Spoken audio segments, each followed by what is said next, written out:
صفحہ نمبر 162، معارف الحدیث جلد نمبر 2، اردو ترجمہ اور تشریحات کے ساتھ احادیث نبوی کا ایک جدید اور جامع انتخاب۔ معارف الحدیث، تالیف مولانا محمد منظور نعمانی رحمۃ اللہ۔ نحمده ونصلی علی رسولہ الکریم، بسم اللہ الرحمن الرحیم۔ قال النبی صلی اللہ علیہ وسلم، حضرت معاویہ رضی اللہ سے روایت ہے کہ انہوں نے ام المومنین حضرت عائشہ صدیقہ رضی اللہ کو خط لکھا اور اس میں درخواست کی کہ آپ مجھے کچھ نصیحت اور وصیت فرمائیں، لیکن بات مختصر اور جامع ہو، بہت زیادہ نہ ہو۔ تو حضرت ام المومنین نے ان کو یہ مختصر خط لکھا: سلام ہو تم پر، اما بعد، میں نے رسول اللہ صلی اللہ علیہ وسلم سے سنا ہے،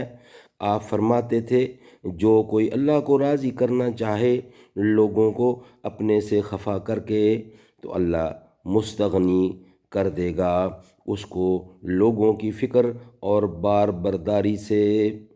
اور خود اس کے لیے کافی ہو جائے گا، اور جو کوئی بندوں کو راضی کرنا چاہے گا اللہ کو ناراض کر کے تو اللہ اس کو سپرد کر دے گا لوگوں کے۔ والسلام۔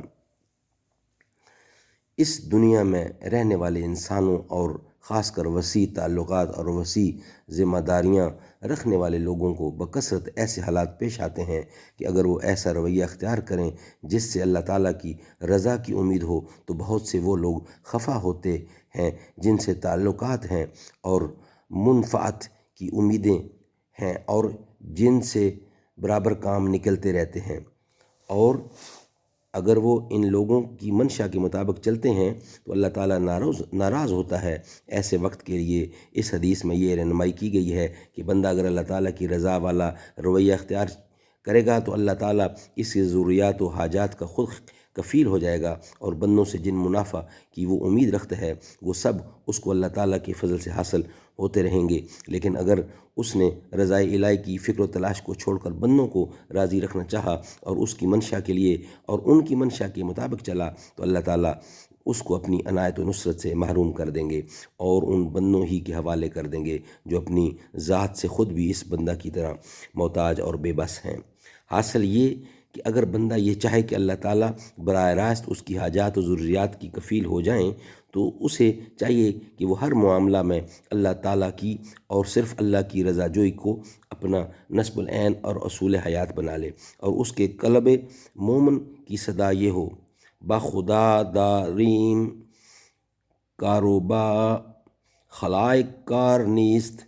یہ نصیحت اگرچہ لفظوں میں مختصر ہے لیکن غور کیا جائے تو معلوم ہوگا کہ معنی و مقصد کے لحاظ سے ایک پورا دفتر ہے۔